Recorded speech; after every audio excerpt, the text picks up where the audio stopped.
Good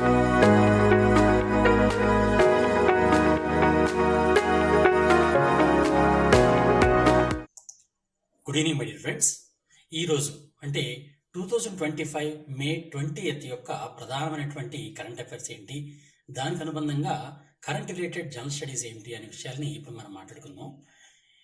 మిత్రులారా, మీరు ఎవరైనా యాక్లెబే కరెంట్ అఫైర్స్ యూట్యూబ్ ఛానల్కి కొత్తగా వచ్చినట్లయితే తప్పనిసరిగా ఈ ఛానల్ని సబ్స్క్రైబ్ చేసుకోండి, లైక్ చేయండి, కామెంట్ చేయండి, మీ మిత్రులకు కూడా తప్పనిసరిగా తెలియజేయండి. ఎందుకంటే మీరు ఏపీ డిఎస్సి ప్రిపేర్ అవుతున్నా, కానిస్టేబుల్ ప్రిపేర్ అవుతున్నా, లెక్చరర్స్ ప్రిపేర్ అవుతున్నా, లేదా కోర్టు జాబ్స్ ప్రిపేర్ అవుతున్నా, ఇవన్నీ కూడా ప్రతి ఒక్క ఛానల్లో కూడా ఓన్లీ కరెంట్ అఫైర్సే మీకు చెప్తూ ఉంటారు. కానీ మనకి ఏంటంటే కరెంట్ అఫైర్స్తో పాటు కరెంట్ రిలేటెడ్ జనరల్ స్టడీస్ అంశాలని కూడా మీ దీనిలో చేర్చడం జరుగుతూ ఉంటుంది.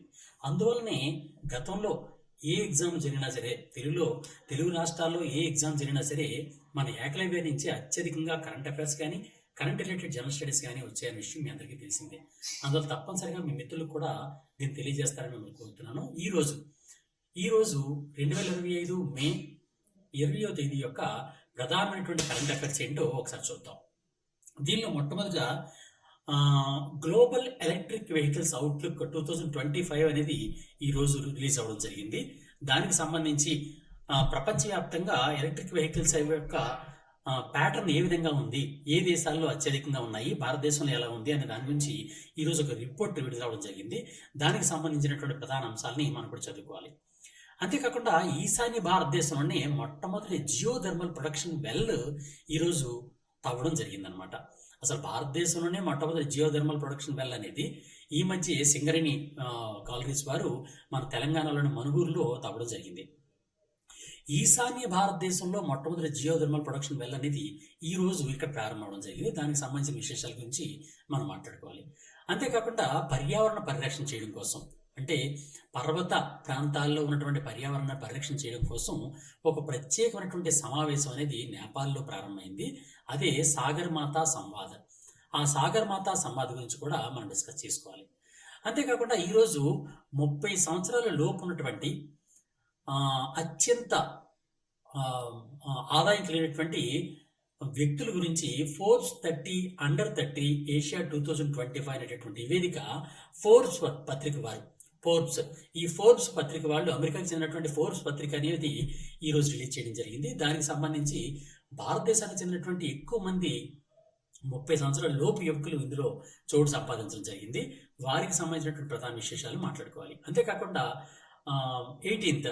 మే 18 నాడు ఇస్రో 101వ మిషన్ అనేది విఫలం చెందడం జరిగింది.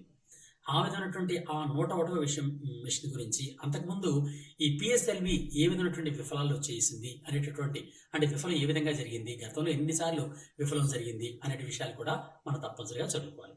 ఇప్పుడు ఒక్కొక్క దాని నుంచి చూద్దాం. First, global electric vehicles outlook 2025. ఈ గ్లోబల్ ఎలక్ట్రిక్ వెహికల్స్ అవుట్లుక్ 2025ని international energy agency IEA international energy agency వాళ్ళు ఈరోజు విడుదల చేయడం జరిగింది. దీని ప్రధాన లక్ష్యం ఏంటంటే, దీనిలో ప్రధాన విశేషం ఏంటంటే ప్రపంచవ్యాప్తంగా 2025 నాటికి, అంటే ఈ సంవత్సరం నాటికి ప్రపంచవ్యాప్తంగా ఉన్నటువంటి ఎలక్ట్రానిక్ వెహికల్స్ అంటే ఈవీ మార్కెట్ అనేది ఏ విధంగా వృద్ధి చెందుతోంది అనేది తెలియజేయడం కోసమని ఈ report global electric vehicles outlook 2025 report అనేది విడుదల చేయడం జరిగిందనమాట.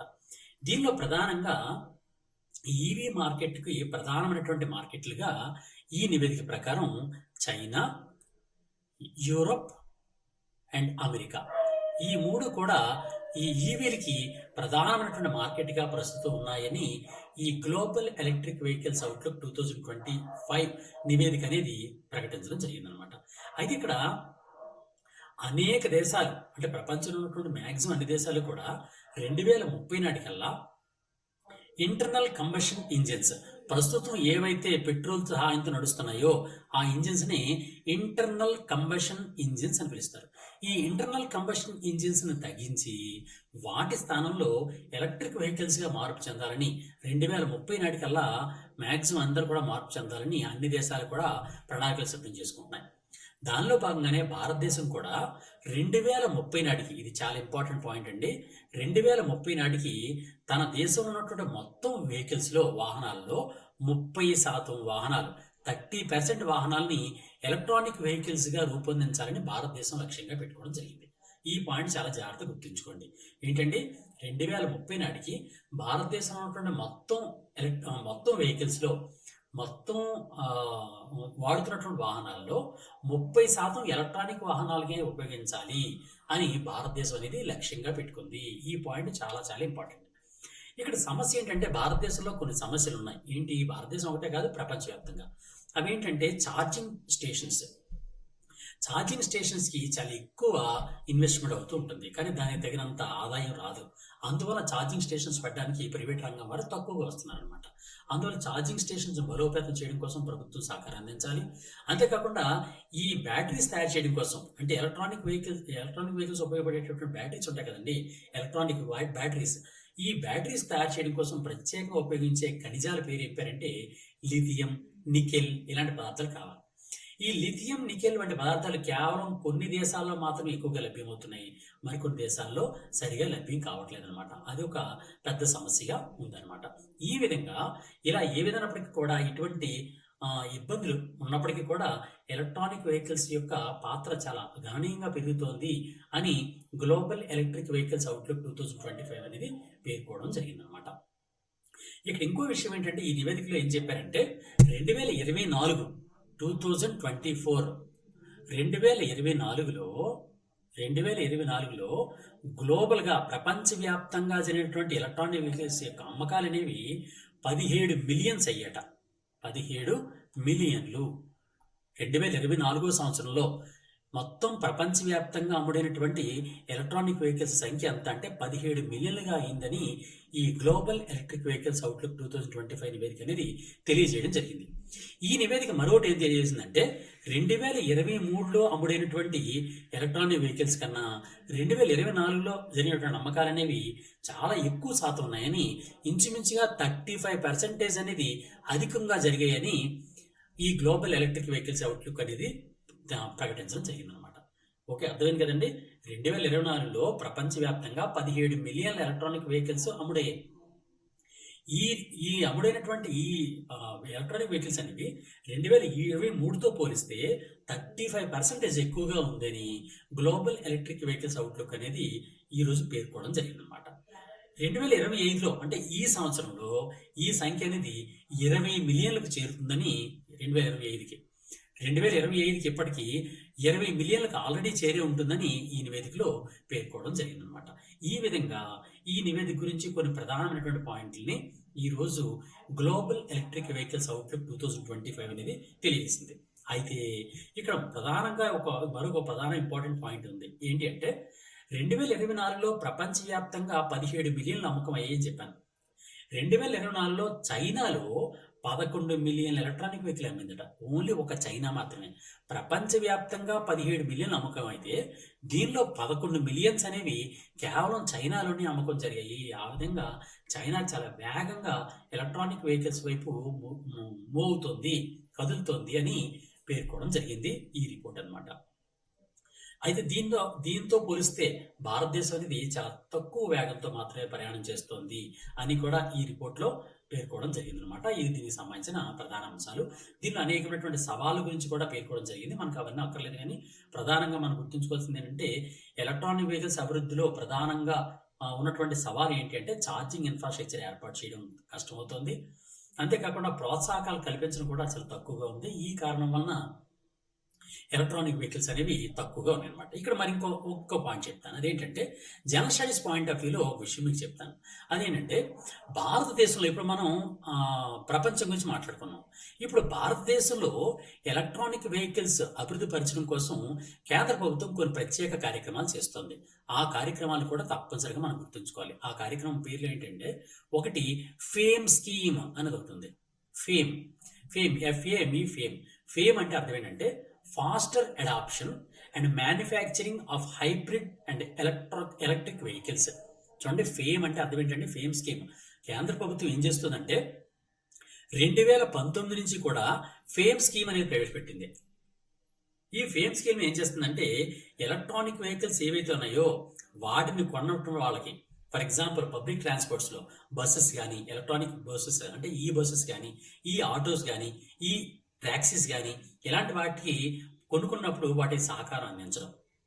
దీన్ని ఇంచుమించుగా 10,000 కోట్ల రూపాయలని కేటాయించారు దీనికోసం, ఈ ఫేమ్ స్కీమ్ గురించి. ఈ ఫేమ్ స్కీమ్ పూర్తి పేరు ఏం పేరండి? Faster adoption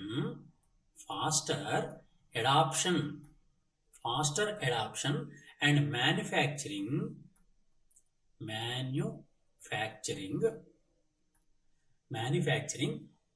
of hybrid and electric vehicles.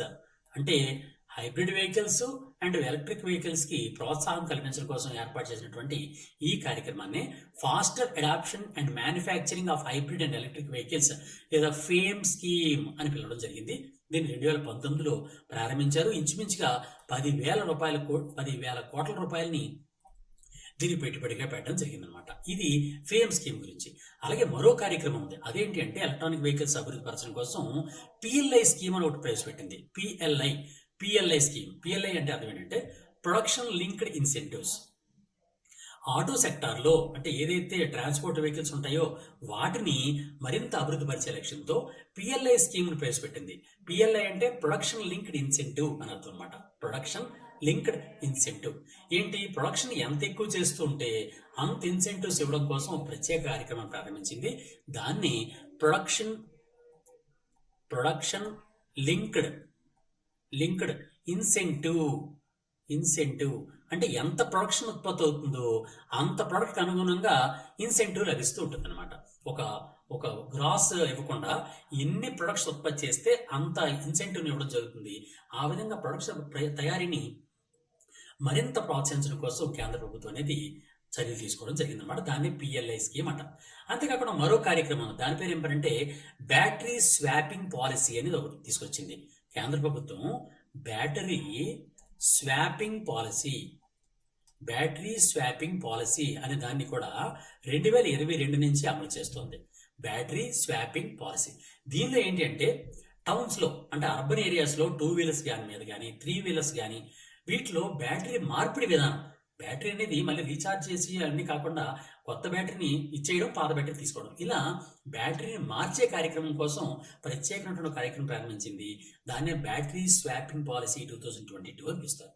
అంతేకాకుండా ఎలక్ట్రానిక్ వెహికల్స్ కోసం అని ప్రత్యేకంగా జిఎస్టీ ఉంది. అంటే ఈ గూడ్స్ అండ్ సర్వీసెస్ ట్యాక్స్ ఉంది. ఈ గూడ్స్ అండ్ సర్వీసెస్ ట్యాక్స్ని ఎలక్ట్రానిక్ వెహికల్స్కి అయితే తగ్గించడం జరిగింది. ఈవి మీద ఈ జిఎస్టీని ఇంతకుముందు 12% ఉండేది, దీన్ని 5%కి తగ్గించేయడం జరిగింది. ఈ విధంగా ఎప్పుడైతే జిఎస్టీ తగ్గిపోయిందో, అంతేకాకుండా వెహికల్స్ మీద అయితే 12% నుంచి 5% తగ్గించారు. అదే చార్జెస్ ఉంటాయి కదండి, ఆ చార్జెస్ మీద అయితే జిఎస్టీని 18% ఉండేది, దాన్ని 5% తగ్గించడం జరిగింది. ఈ విధంగా జిఎస్టీ ట్యాక్సెస్ను కూడా ఎలక్ట్రానిక్ వెహికల్స్కి తగ్గించడం జరిగింది. ఆ విధంగా కూడా ప్రోత్సాహం అందించడం జరిగింది. అంతేకాకుండా ఇన్కమ్ ట్యాక్స్ మినహాయింపులు కూడా ఇవ్వడం జరిగింది.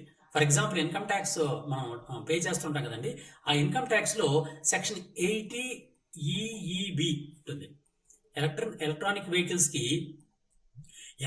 వెహికల్స్ ఇన్కమ్ ట్యాక్స్ మినహాయింపు ఇచ్చేటటువంటి ఇన్కమ్ ట్యాక్స్ చట్టంలో ఉన్నటువంటి సెక్షన్ ఏది అంటే సెక్షన్ 80 EEB. ఈ 80 EEB ప్రకారం ఎలక్ట్రానిక్ వెహికల్స్ కొనుగోలు తీసుకున్నప్పుడు లోన్ తీసుకుంటాం. ఆ లోన్ మీద తీసుకున్నటువంటి వడ్డీ మీద 1.5 lakhs వరకు కూడా మినహాయింపు ఇవ్వడం జరుగుతుందన్నమాట. 1.5 lakhs 1.5 లక్షల వరకు కూడా మినహాయింపు. దేని మీద అంటే లోన్ మీద తీసుకున్నటువంటి వడ్డీ మీద మినహాయింపు ఇవ్వడం జరుగుతూ ఉంటుంది అనమాట. ఆ విధంగా వేరు ప్రోగ్రామ్స్ని కేంద్ర ప్రభుత్వం అనేది కల్పించడం జరిగింది. అంతేకాకుండా వేరు రాష్ట్రాలు, మన ఆంధ్రప్రదేశ్ కానీ, తెలంగాణ కానీ, తమిళనాడు ఇలాంటి అన్ని రాష్ట్రాలు కూడా రిజిస్ట్రేషన్ ఫీజు మినహాయించడం, రోడ్ ట్యాక్సెస్ మినహాయింపు ఇవ్వడం, కొనుగోలు మీద అంటే కొంటున్నప్పుడు కొన్ని బహుమతులు ఇవ్వడం, అలాంటివన్నీ కూడా కార్యక్రమాలు చేసి ఎలక్ట్రానిక్ వెహికల్స్ని మరింత ప్రోత్సహించడం కోసం ప్రయత్నాలు జరుగుతూ ఉన్నాయన్నమాట. ఇది దీనికి సంబంధించినటువంటి ప్రధానమైన విషయం. మరొక విషయం చూద్దాం. అదేంటంటే ఈశాన్య భారతదేశంలోనే మొట్టమొదటి జియోథర్మల్ ప్రొడక్షన్ వెల్ని రూపొందించడం జరిగింది. ఇందుకు ఏంటి జియోథర్మల్ ప్రొడక్షన్ వెల్ అంటే? ఫర్ ఎగ్జాంపుల్ ఒక భూమి ఉందనుకోండి, ఇలా భూమి ఉంది. ఈ భూమి అనేది పై పొరలో ఇలా అనేకమైనటువంటి పొరలుగా ఉంటుంది భూమి. ఇలా ఒక పొర ఉంటుంది, ఇలా ఒక పొర ఉంటుంది, ఇలా అనేక పొరలుగా ఉంటాయి. ఈ పొరల్లో ఇక్కడ లోయెస్ట్ టెంపరేచర్ ఉంటుంది. టెంపరేచర్ అనేది లోయెస్ట్ టెంపరేచర్ పై భాగంలో వాతావరణం ఏదైతే ఉందో ఆ వాతావరణానికి అనుగుణంగానే లోయెస్ట్ టెంపరేచర్ ఉంటుంది భూమి యొక్క పై పొరలో. కానీ భూమి యొక్క అడుగు పొరలోకి వెళ్తున్న కొద్దీ టెంపరేచర్ అనేది పెరిగిపోతూ ఉంటుంది అనమాట. హై టెంపరేచర్ ఉంటుంది. హై టెంపరేచర్ అంటే భూమి లోపల పొరల్లో హై టెంపరేచర్ ఉంటుంది, వెలుపల పొరల్లో లో టెంపరేచర్ ఉంటుంది. ఇప్పుడు మనం ఏం చేస్తున్నారంటే పెద్దగా ఒక పెద్దగా వెల్స్ తీసి లోపల ఉన్నటువంటి హై టెంపరేచరు, బయట ఉన్నటువంటి లో టెంపరేచర్ మధ్య ఉన్నటువంటి తేడానికి అనుగుణంగా గుర్తించుకొని ఆ తేడానికి అనుగుణంగా మనం ఎలక్ట్రిసిటీ ఉత్పత్తి చేస్తున్నారనమాట. ఎలక్ట్రిసిటీని ఉత్పత్తి చేయడం జరుగుతుంది. అంటే టెంపరేచర్ తేడా ఏదైతే ఉందో, అంటే భూమి యొక్క పొరల్లో ఉన్నటువంటి పై పొరకు లోపల పొరకు మధ్య ఉన్నటువంటి తేడా, టెంపరేచర్ తేడా, ఉష్ణోగ్రత తేడాని ఉపయోగించుకొని ఎలక్ట్రిసిటీ ఉత్పత్తి చేసేటటువంటి స్టేషన్ని జియోథర్మల్ స్టేషన్ అంటారన్నమాట. అలాంటి జియోథర్మల్ ప్రొడక్షన్ చేసేటటువంటి ఒక బావిని ఈరోజు ఈశాన్య భారతదేశంలోని అరుణాచల్ ప్రదేశ్లోని ఈటానగర్లో తయారు చేయడం జరిగింది, రూపొందించడం జరిగింది, తవ్వడం జరిగింది. ఇది మనం గుర్తుంచుకోవాల్సిన ప్రధాన పాయింట్. ఓకేనండి. జియోథర్మల్ ప్రొడక్షన్ అంటే అర్థమైంది కదా. జియోథర్మల్ ప్రొడక్షన్ అంటే ఏంటి అంటే భూమిని తవ్వుతున్నప్పుడు పై భాగంలో ఉండే పొరలో తక్కువ టెంపరేచర్ ఉంటుంది, ఉష్ణోగ్రత ఉంటుంది. లోపల భాగంలో చాలా ఎక్కువ లోతు తవ్విన తర్వాత లోపల భాగంలో హైయెస్ట్ టెంపరేచర్ ఉంటుంది. అక్కడ ఉన్నటువంటి హైయెస్ట్ టెంపరేచర్కి బయట ఉన్నటువంటి లోయెస్ట్ టెంపరేచర్కి మధ్య ఉన్నటువంటి తేడాను ఉపయోగించుకొని ఎలక్ట్రిసిటీ ఉత్పత్తి చేయడాన్ని జియోథర్మల్ ఎలక్ట్రిసిటీ ప్రొడక్షన్ అంటారనమాట. అటువంటి జియోథర్మల్ ప్రొడక్షన్ చేయడం కోసం ఒక బావిని మొట్టమొదటిసారిగా ఈశాన్య భారతదేశంలోనే మొట్టమొదటి దాన్ని ఈ రోజు తయారు చేయడం జరిగింది. ఎక్కడ చేశారండి? ఈటానగర్, అరుణాచల్ ప్రదేశ్ రాజధాని అయినటువంటి ఈటానగర్లో దాన్ని రూపొందించడం జరిగింది. ఇది మనం గుర్తుంచుకోవాల్సినటువంటి ప్రధాన పాయింట్. అయితే ఇక్కడ విషయం ఏంటి అంటే జియోథర్మల్ ఎనర్జీ అంటే ఏంటి అంటే ఇప్పుడు ఆల్రెడీ చెప్పాం. భూమి యొక్క అంతర్గత ఉష్ణాన్ని ఉపయోగించుకొని ఉత్పత్తి చేసే విద్యుత్ని జియోథర్మల్ ఎనర్జీ అంటారు. అది మనం గుర్తుంచుకోవాల్సినటువంటి పాయింట్. భూమి క్రస్ట్ ఉంటుంది. ఆ భూమి యొక్క క్రస్ట్ కింద ఉన్నటువంటి హీట్ అంటే ఎక్కువ టెంపరేచర్, ఆ టెంపరేచర్ ఉపయోగించుకొని ఎలక్ట్రిసిటీ అనే దాన్ని ఉత్పత్తి చేస్తూ ఉంటారనమాట. అయితే ఈ జియోథర్మల్ వెల్ని, ఈ జియోథర్మల్ ప్రొడక్షన్ చేసేటువంటి వెల్ ఉంది కదండి, మన ఇటానగర్లో తయారు చేశారని చెప్పాను. ఆ వెల్ని ఎవరు రూపొందించారు, ఆ సంస్థ పేరేంటి అనేది మనం గుర్తుంచుకోవాలి. ఆ సంస్థ పేరు ఏం పేరు అంటే CESHS అంటారు దాన్ని. ఆ సంస్థ పేరు CESHS. ఈ CESHS అంటే అర్థం ఏంటంటే సెంటర్ ఫర్ ఎర్త్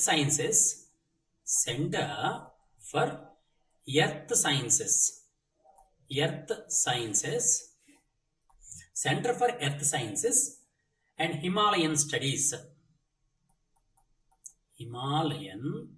స్టడీస్. ఇది ఈ సంస్థ యొక్క పూర్తి పేరు అనమాట. ఇది ఎక్కడ ఉంటుందంటే అరుణాచల్ ప్రదేశ్లోని ఇటానగర్లోనే ఉంటుంది. అరుణాచల్ ప్రదేశ్లోని ఇటానగర్లో ఉన్నటువంటి centre for earth sciences and Himalayan studies అనేటటువంటి సంస్థ ఈరోజు ఈశాన్య భారతదేశంలోనే మొట్టమొదటి జియోథర్మల్ ప్రొడక్షన్ వెల్ని ఉత్పత్తి చేయడం జరిగింది. ఇది మనం గుర్తుంచుకోవాల్సినటువంటి ప్రధానమైనటువంటి పాయింట్ అనమాట. దీని ద్వారా ఏంటంటే ఎటువంటి కాలుష్యం లేనటువంటి, పర్యావరణానికి ఎటువంటి ప్రమాదం లేనటువంటి, గ్రీన్ హౌస్ గ్యాసెస్ ఉద్గారం లేనటువంటి నిరంతరంగా లభించేటటువంటి ఎలక్ట్రిసిటీ అనేది ఉత్పత్తి అవుతూ ఉంటుందన్నమాట. ఆ విధంగా శిలాజంధ్రాల మీద ఆధారపడడం అనేది తగ్గిపోతూ ఉంటుంది. ఆ విధంగా మన భారతదేశానికి చాలా ఉపయోగపడుతూ ఉంటుంది. ఇక్కడ మరొక ప్రధాన విషయం చెప్తాను. ఇప్పుడు నేను చెప్పింది ఏంటి? ఈశాన్య భారతదేశంలో మొట్టమొదటి జియోథర్మల్ ప్రొడక్షన్ వెల్ అన్నాను. అసలు భారతదేశంలోనే మొట్టమొదటి ఫస్ట్ జియోథర్మల్ ప్రొడక్షన్ వెల్ ఎక్కడ స్టార్ట్ అయింది అంటే మన తెలంగాణలో స్టార్ట్ అయింది. మన తెలుగు రాష్ట్రం కాబట్టి దీన్ని కూడా మనం గుర్తుంచుకోవాలి. తెలంగాణలోని మణుగూరు. ఈ తెలంగాణలోని మణుగూరులో భారతదేశంలోనే మొట్టమొదటి జియోథర్మల్ ప్రొడక్షన్ వెల్ అనేది ప్రారంభించడం జరిగింది. ఎవరు ప్రారంభించారు? ఏ సంస్థ తవ్వింది అంటే సింగరేణి కాలరీస్ కంపెనీ. సింగరేణి తెలుసు కదండి, బొగ్గు సంస్థ. ఆ సింగరేణి కాలరీస్ కంపెనీ లిమిటెడ్ ఈ సంస్థ భారతదేశంలోనే మొట్టమొదటి జియోథర్మల్ ప్రొడక్షన్ వెల్ ని రూపొందించడం జరిగింది అనమాట. ఇది దీనికి సంబంధించిన ప్రధాన అంశం. నెక్స్ట్ మరొకటి సాగర్ మాతా సంవాద్. ఈరోజు సాగర్ మాతా సంవాద్ అనేటువంటి ఒక కార్యక్రమం ప్రారంభమైంది. ఎప్పుడు ప్రారంభమైంది? ఇది ఎప్పుడెప్పుడు జరుగుతుందంటే మే 15 నుంచి మే 17 వరకు ఈ కార్యక్రమం జరిగిందండి. మే 15 నుంచి మే 17 వరకు కూడా ఈ కార్యక్రమం జరిగిందనమాట. ఈ కార్యక్రమం ఎక్కడ జరిగింది అంటే నేపాల్ రాజధాని కాఠ్మండ్లో జరిగింది. కాఠ్మండ్, నేపాల్ రాజధాని కాఠ్మండ్లో ప్రత్యేకంగా సాగర్ మాతా సంవాద్ అనే కార్యక్రమం జరిగింది. ఏ లక్ష్యంతో చేశారు ఈ సంవాద్ అనేది అంటే పర్యావరణ పరిరక్షణ. ఏ పర్యావరణం? సాధారణంగా నేపాల్ అంటేనే పర్వతాలు. అత్యంత ప్రపంచంలోనే అత్యంత ఎత్తైనటువంటి శిఖరమైనటువంటి ఎవరెస్ట్ శిఖరం అక్కడే ఉంది. ఆ ఎవరెస్ట్ శిఖరం లాంటి ఎత్తైన శిఖరాలు ఉన్నటువంటి ఆ దేశంలో ఈ శిఖరాలన్నీ కూడా కాలుష్యంతో నిండిపోతున్నాయి. ఆ విధంగా పర్వత ప్రాంతాల్లో ఉన్నటువంటి జీవావరణాన్ని కాపాడే ఉద్దేశంతో సాగర్ మాతా సంవాద్ అనేటువంటి ప్రత్యేక కార్యక్రమాన్ని, మొట్టమొదటి కార్యక్రమాన్ని ఈ నేపాల్ అనేది నిర్వహించడం జరిగిందనమాట. ఆ నేపాల్ నిర్వహించినటువంటి ఈ సాగర్ మాతా సంవాద్ అనేటువంటి కార్యక్రమానికి భారతదేశం తరపున మన అటవీ పర్యావరణ శాఖ మంత్రి అయినటువంటి భూపేంద్ర యాదవ్ గారు అటెండ్ కావడం జరిగిందనమాట. ఆ విధంగా భూపేంద్ర యాదవ్ గారు అటెండ్ అయినటువంటి సాగర్ మాతా సంవాద్ అనేది ఏ కార్యక్రమం అంటే పర్వత ప్రాంతాల్లో ఉన్నటువంటి పర్యావరణాన్ని కాపాడటము అనే లక్ష్యంతో 2025 మే 15 నుంచి 17 మధ్యకాలంలో ఈ కార్యక్రమం జరగడం జరిగిందనమాట. ఇది మనం గుర్తుంచుకోవాల్సిన ప్రధాన పాయింట్. ఇక్కడ మరో విషయం ఏంటంటే ఈ కార్యక్రమానికి సాగర్ మాతా సంవాద్ అని ఎందుకు పేరు పెట్టారు? సాగర్ మాత అంటే అర్థం ఏంటి అంటే ఎవరెస్ట్ శిఖరం ఉంది కదండి, ఆ ఎవరెస్ట్ శిఖరాన్ని అసలు నేపాల్లో ఏమని పిలుస్తారు అంటే సాగర్ మాత అని పిలుస్తారనమాట. ఎవరెస్ట్ శిఖరం యొక్క అసలు పేరు ఏంటి అంటే సాగర్ మాతే. కానీ బ్రిటిషర్స్ దానికి ఎవరెస్ట్ శిఖరాన్ని పెట్టారు. కానీ నిజానికి ఆ ఎవరెస్ట్ శిఖరం యొక్క అసలు పేరు ఏంటి అంటే సాగర్ మాత. ఓకే, ఈ సాగర్ మాత అనే దాని పేరు మీదుగా సాగర్ మాతా సంవాద్ అనేది పెట్టుకోవడం జరిగిందనమాట. ఓకే, ఇప్పుడు మనం నేపాల్ గురించి మాట్లాడుకుంటున్నాం కాబట్టి నేపాల్ యొక్క రాజధాని ఏంటండి? కాఠ్మండ్. నేపాల్ రాజధాని కాఠ్మండ్. నేపాల్ ప్రస్తుతం ప్రధాని ఎవరు అంటే ఖడ్గ ప్రసాద్ శర్మ ఓలీ. ఈయన నేపాల్ యొక్క ప్రధానమంత్రి. నేపాల్ ప్రస్తుత అధ్యక్షుడు ఎవరు అంటే రామచంద్ర పౌడేల్.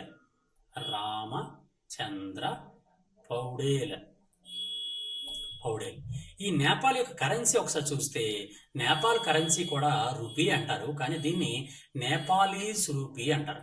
నేపాలీస్ రూపీ అని పిలుస్తారు. మనలాగే అది కూడా రూపీ వాడుతుంది, కానీ దీన్ని నేపాలీస్ రూపీ అంటారు అనమాట. ఈ విధంగా నేపాల్కి సంబంధించి నేపాల్ యొక్క రాజధాని కాఠ్మండు, ప్రధాని ఖడ్గ ప్రసాద్ శర్మ ఓలీ గారు, అధ్యక్షుడు రామచంద్ర పౌడేల్ గారు, కరెన్సీ నేపాలీస్ రూపీ అనమాట. ఇది దీనికి సంబంధించినటువంటి ప్రధాన విషయం. నెక్స్ట్ మరొక విషయంలోకి వెళ్దాం. అదేంటంటే ఈరోజు ఫోర్బ్స్ 30 అండర్ 30 ఏషియా 2025 అనేటటువంటి ఒక రిపోర్ట్ అనేది విడుదల చేయడం జరిగింది.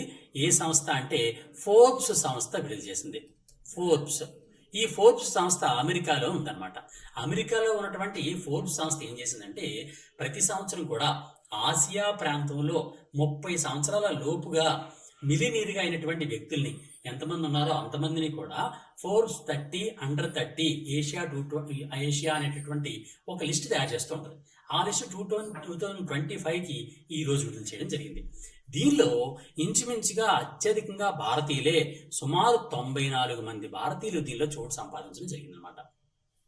ఈ 94 మందిలో కూడా ప్రధానమైనటువంటి వ్యక్తులు 3 ఉన్నారు. వారు ఎవరు అంటే ఈ మధ్య చెస్ గ్రాండ్ మాస్టర్ అయినటువంటి గుకేష్. అలాగే ఒక యాక్ట్రెస్ ఉన్నారు. ఆ యాక్ట్రెస్ పేరు ఏం పేరంటే అనన్య పాండే. ఆ అనన్య పాండే గారు కూడా ఈ లిస్టులో స్థానం సంపాదించడం జరిగిందనమాట. అనన్య పాండే. మరొక యాక్టర్ కూడా ఉన్నారు. ఆయన పేరు ఏం పేరంటే ఇషాన్ కట్టర్. వీళ్ళు 3 కూడా ప్రధానమైనటువంటి వ్యక్తులు. అంటే ఫోర్బ్స్ 30 అండర్ 30 ఏషియా 2025లో దానిలో స్థానం సంపాదించినటువంటి ప్రధాన వ్యక్తుల్లో చెస్ గ్రాండ్ మాస్టర్ అయినటువంటి గుకేష్ గారు, యాక్ట్రెస్ అయినటువంటి అనన్య పాండే గారు, యాక్టర్ అయినటువంటి ఇషాన్ కట్టర్ గారు నిలవడం జరిగిందనమాట. ఇది దీనికి సంబంధించినటువంటి ప్రధాన అంశం. ఇప్పుడు ఫోర్బ్స్ గురించి చూస్తే ఈ నివేదిక అనేది ఫోర్బ్స్ అనే సంస్థ విడుదల చేస్తూ ఉంటుంది. ఫోర్బ్స్ సంస్థ యొక్క హెడ్ క్వార్టర్స్ ఎక్కడున్నాయి? ప్రధాన కార్యాలయం ఎక్కడుందంటే అమెరికాలోని న్యూ జెర్సీలో ఉందండి. అమెరికాలోని న్యూజెర్సీలో ఫోర్బ్స్ యొక్క ప్రధాన కార్యాలయం ఉంది. ఈ అమెరికాలోని న్యూజెర్సీలో ఈ సంస్థ 1917లో ఏర్పాటు చేయడం జరిగింది అన్నమాట. చాలా పురాతన కాలంలో ఏర్పాటు చేయడం జరిగింది. ఈ విధంగా ఫోర్బ్స్ సంస్థ విడుదల చేసినటువంటి నివేదికలో ఆసియాలో ఉన్నటువంటి ప్రధానమైనటువంటి వ్యక్తుల గురించి ఈరోజు నివేదిక విడుదల చేయడం జరిగింది అనమాట. నెక్స్ట్ మరొక ప్రధాన విషయం ఏంటంటే ఇస్రో యొక్క 101వ మిషన్ 101వ మిషన్ అనేది ఫెయిల్ అవ్వడం జరిగింది. ఎప్పుడు ఫెయిల్ అయింది, ఎప్పుడు ప్రయోగించారు, దీనికి సంబంధించినటువంటి విశేషాలు ఏ విధంగా మనం చదవాలో ఒకసారి చూద్దాం. ఈ 101వ మిషన్ని ఎప్పుడు ప్రయోగించారంటే 2025 మే 18వ తేదీన ప్రయోగించడం జరిగింది. కాకపోతే థర్డ్ స్టేజ్లో, ఫస్ట్ స్టేజ్ సెకండ్ స్టేజ్ బాగానే పనిచేసే కానీ థర్డ్ స్టేజ్లో వచ్చినటువంటి సాంకేతికమైనటువంటి సమస్యల వలన ఇది కూలిపోవడం జరిగిందనమాట. ఆ విధంగా ఇస్రో యొక్క 101వ మిషన్ అనేది ఫెయిల్ అయిపోయింది. అయితే ఈ ఇస్రో యొక్క 101వ మిషన్ని ఏ రాకెట్ సహాయంతో అంతరిక్షంలో ప్రయోగించడం ప్రయత్నం చేశారంటే పిఎస్ఎల్వి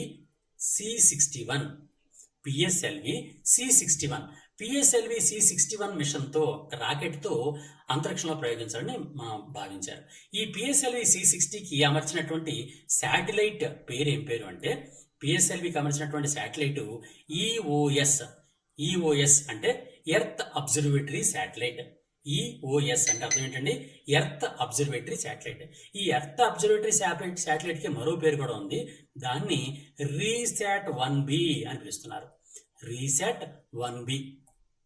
ఈ రీశాట్-1B మరి ఎర్త్ అబ్జర్వేషన్ శాటిలైట్ అని రెండు కూడా ఏం పని చేస్తున్నాయంటే, సాధారణంగా భూమిని పరిశీలిస్తూ అక్కడున్నటువంటి వాతావరణ పరిస్థితులు అండ్ వర్షం యొక్క రాకడ గురించి, వాతావరణ పరిస్థితుల గురించి ముందుగా ఇన్ఫర్మేషన్ ఇవ్వడానికి ఇది చాలా ఉపయోగపడుతుంది.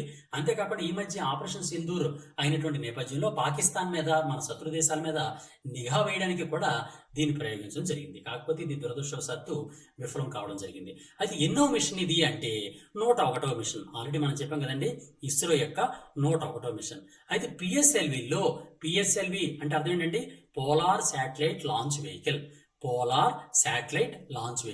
ఈ పోలార్ శాటిలైట్ లాంచ్ వెహికల్లో ఇప్పటి వరకు మనకు బాగా నమ్మినటువంటి రాకెట్ ఏది అంటే పిఎస్ఎల్వి అండి. ఫెయిల్యూర్స్ చాలా చాలా తక్కువ. ఇప్పటిదాకా ఎన్ని ఫెయిల్యూర్స్ అయ్యాయంటే దీంతో కలిపి పిఎస్ఎల్వి C61తో కలిపి 3 విఫలం చెందడం జరిగింది. మూడు మిషన్స్ ఇప్పటిదాకా విఫలం చెందడం జరిగింది. మొత్తం 61 మిషన్స్లో కూడా 3 మిషన్స్ మాత్రమే విఫలం చెందడం జరిగింది. వాటిలో మొట్టమొదటి ఏంటి అంటే 1993లో పిఎస్ఎల్వి D1 విఫలం చెందడం జరిగింది. అలాగే 2017లో పిఎస్ఎల్వి C39 విఫలం చెందడం జరిగింది. అలాగే 2025 మే 18న పిఎస్ఎల్వి C61 ఈ విధంగా ఈ 3 మాత్రమే విఫలం చెందడం జరిగిందనమాట. 3 విఫలం చెందినటువంటి పిఎస్ఎల్వి ఇప్పటిదాకా విఫలం ఎన్ని అయ్యాయి అంటే కేవలం 3 మాత్రమే విఫలం చెందాయి. ఆ 3 కూడా PSLV D1, PSLV C39, PSLV C61 ఈ 3 విఫలం చెందడం జరిగింది. మిగిలిన అన్ని కూడా సక్సెస్ఫుల్గా నడవడం జరిగిందనమాట. ఈ విధంగా విఫలమైనటువంటి భారతదేశం చెందినటువంటి ఈ ప్రయోగం అనేది చాలా ప్రతిష్టాత్మకమైనటువంటి ప్రయోగం. కాకపోతే దురదృష్టవశాత్తు అది విఫలం చెందడం జరిగిందనమాట. అయితే ఈ విధంగా చేసినటువంటి వీటిల్లో మనం ప్రధానంగా గుర్తుంచుకోవాల్సినటువంటి ప్రధాన అంశం ఏంటి అంటే పిఎస్ఎల్విలు ఇది ఎన్నో ప్రయోగం, ఇప్పటిదాకా ఎన్ని విఫలం చెందాయి అనే దాని మీద ఎక్కువగా క్వశ్చన్లు వచ్చే అవకాశం ఉందన్నమాట. అందువలన ఇంకొక విషయం ఏంటంటే ఇస్రో ఇది ప్రయోగిస్తుంది ఎవరు? ఇస్రో. భారతదేశం యొక్క అంతరిక్ష సంస్థ పేరు ఏం పేరు అంటే ISRO, Indian space research organisation. దీని యొక్క చైర్మన్, ప్రస్తుతం ఇస్రో యొక్క చైర్మన్ ఎవరు? వి నారాయణన్ గారు. అంతేకాకుండా ఇస్రో యొక్క ప్రధాన కార్యాలయం ఎక్కడ ఉందంటే బెంగళూరులో ఉంది. ఇది జనరల్ స్టడీస్ పాయింట్ ఆఫ్ వ్యూలో మనం గుర్తుంచుకోవాల్సినటువంటి ప్రధాన పాయింట్ అనమాట. ఈ విధంగా ఈ రోజుకి సంబంధించినటువంటి ప్రధాన విశేషాలు మనం ఏంటంటే మాట్లాడుకున్నామండి. ఈ రోజు చాలా ప్రధానమైనటువంటి విశేషాలని మనం మాట్లాడుకోవడం జరిగింది. ముఖ్యంగా ఈ రోజు మాట్లాడుకున్న వాటిలో గ్లోబల్ ఎలక్ట్రిక్ వెహికల్స్ అవుట్లుక్ గురించి మాట్లాడుకున్నాం. గ్లోబల్ ఎలక్ట్రిక్ వెహికల్స్ అవుట్లుక్ గురించి మనం మాట్లాడుకోవడం జరిగింది. అంతేకాకుండా దాని తర్వాత అంటే ఎలక్ట్రిక్ వెహికల్స్ ఏ విధంగా ఉన్నాయి, ఏ విధంగా ఉద్గారాల తగ్గింపు కోసం ఎటువంటి కార్యక్రమాలు చేశాం, అంతేకాకుండా మన భారతదేశం చేసినటువంటి కార్యక్రమాలు ఏంటి, అవన్నీ కూడా మనం మాట్లాడుకోవడం జరిగింది. అంతేకాకుండా ఈశాన్య భారతదేశంలో మొట్టమొదటి జియోథర్మల్ ప్రొడక్షన్ బెల్ గురించి మాట్లాడుకున్నాం. ఈ ఈశాన్య భారతదేశంలో వచ్చినటువంటి మొట్టమొదటి జియోథర్మల్ ప్రొడక్షన్ బెల్ గురించి మాట్లాడుకుంటూ భారతదేశంలో మొట్టమొదటి ఎలక్ట్రానిక్ బెల్ గురించి కూడా మనం మాట్లాడుకున్నాం. అంతేకాకుండా నేపాల్లో జరిగినటువంటి సాగర్ మాతా సంవాద్ గురించి మాట్లాడుకున్నాం. సాగర్ మాతా సంవాద్ యొక్క ప్రధానమైన లక్ష్యం ఏంటి అనే విషయం మాట్లాడుకున్నాం. అంతేకాకుండా ఫోర్బ్స్ 30 అండర్ 30 ఏషియా 225లో మన భారతీయులు ఎంతమంది స్థానం సంపాదించారో దానిలో ప్రధానమైన వారు ఎవరు, అంతేకాకుండా ఆ ఫోర్బ్స్ పత్రిక యొక్క హెడ్ క్వార్టర్స్ ఎక్కడ ఉన్నాయి, అది ఎప్పుడు ఏర్పాటు చేశారు, అవన్నీ కూడా దాని CEO అయినటువంటి షెర్రీ ఫిలిప్స్ గారు, ఇవన్నీ గురించి కూడా మనం మాట్లాడుకున్నాం. అంతేకాకుండా ఇస్రో యొక్క 101వ మిషన్ విఫలం చెందినటువంటి నేపథ్యంలో PSLVలో ఎప్పటిదాకా విఫలం చెందినటువంటి రాకెట్స్ ఎన్ని విఫలం చెందాయి, అంతేకాకుండా EOS 9 శాటిలైట్ లేదా ఎర్త్ అబ్జర్వేటరీ శాటిలైట్ లేదా రీశాట్ 1B యొక్క ఉపయోగాలు ఏంటి, ఇవన్నీ గురించి కూడా మనం మాట్లాడుకోవడం జరిగిందనమాట. ఈరోజు ప్రధానమైనటువంటి విశేషాలు మనం మాట్లాడుకున్నాం. మిత్రులారా, మీ అందరూ కూడా ఏపీ కానిస్టేబుల్ కానీ, DSC కానీ, కోర్టు జాబ్స్ కానీ, కానిస్టేబుల్ కానీ మీరు చదువుతున్నారంటే తప్పనిసరిగా ఈ విధంగా ప్రతిరోజు రూపొందిస్తున్నటువంటి current affairs and current related general studies అంశాలను మీరు తప్పనిసరిగా మీరు చదవాలి. అలా చదివినట్లయితే మీరు హయ్యెస్ట్ మార్కులు మీరు సంపాదించి తీరుతారు. గతంలో కూడా మన ఏకలవ్య నుంచి హయ్యెస్ట్ మార్కులు రావడం జరిగింది. మీరు తెలంగాణలో చూసుకున్నట్లయితే లేదా మన ఆంధ్రప్రదేశ్లో చూసినట్లయితే ఏ ఎగ్జామ్లో అయినా సరే current affairs and current related general studies అంశాల్లో మన ఏకలవ్య విద్యార్థులు హయ్యెస్ట్ మార్కులు సంపాదించడం మీ అందరూ చూస్తున్నారు. అదే కోవలో మనం 6 months current affairs book release చేయడం జరిగింది. ఆ 6 months కరెంట్ అఫైర్స్ని ఈ బుక్గా మన గాంధీవం యాప్లో రిలీజ్ చేయడం జరిగింది. మీరు ఎవరైనా గాంధీవం యాప్ను డౌన్లోడ్ చేసుకోకపోతే ప్లేస్టోర్లోకి వెళ్ళి GANDEEVAM గాంధీవం అని ప్లేస్టోర్లో టైప్ చేస్తే మీకు గాంధీవం యాప్ డౌన్లోడ్ అవుతుంది. దాన్ని డౌన్లోడ్ చేసుకోండి. దానిలో ఉన్నటువంటి కరెంట్ అఫైర్స్ బుక్స్ కానీ, వీడియో కోర్సెస్ కానీ, లేదా టెస్ట్ సిరీస్ కానీ అన్ని యూటిలైజ్ చేసుకొని పర్ఫెక్ట్గా హయ్యెస్ట్ మార్క్స్తో మీరు మంచి జాబ్ సంపాదించాలని కోరుకుంటున్నాను. తప్పనిసరిగా మీకు ఒక చిన్న రిక్వెస్ట్ ఏంటంటే ఈ వీడియోస్ని తప్పనిసరిగా లైక్ చేయండి, షేర్ చేయండి, కామెంట్ చేయండి. మీకు ఈరోజు ప్రశ్న ఏంటి అంటే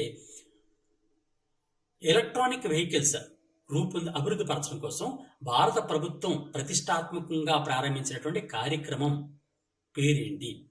ఒక కార్యక్రమం పేరు చెప్పండి. నేను 2-3 కార్యక్రమాలు చెప్పాను, కానీ ఒక కార్యక్రమం, ఏదైనా ఒక కార్యక్రమం పేరు చెప్పండి. మళ్ళీ చూడండి, వినండి. ఎలక్ట్రానిక్ వెహికల్స్ లేదా విద్యుత్ వాహనాల యొక్క అభివృద్ధి కోసం భారత ప్రభుత్వం అవలంబిస్తున్నటువంటి లేదా ప్రారంభించినటువంటి అమలు చేస్తున్నటువంటి ప్రధాన కార్యక్రమం ఏది? దాన్ని కామెంట్ రూపంలో తెలియజేయండి. తప్పనిసరిగా కామెంట్ రూపంలో పెట్టండి. నేను దానికి తప్పనిసరిగా రిప్లై ఇస్తాను. మీకు అందరూ కూడా తప్పనిసరిగా ఈ వీడియోని లైక్ చేస్తారని, మీ మిత్రులు కూడా షేర్ చేస్తారని మిమ్మల్ని అందరూ కోరుతూ all the best. God bless you. Thank you very much. Thank you.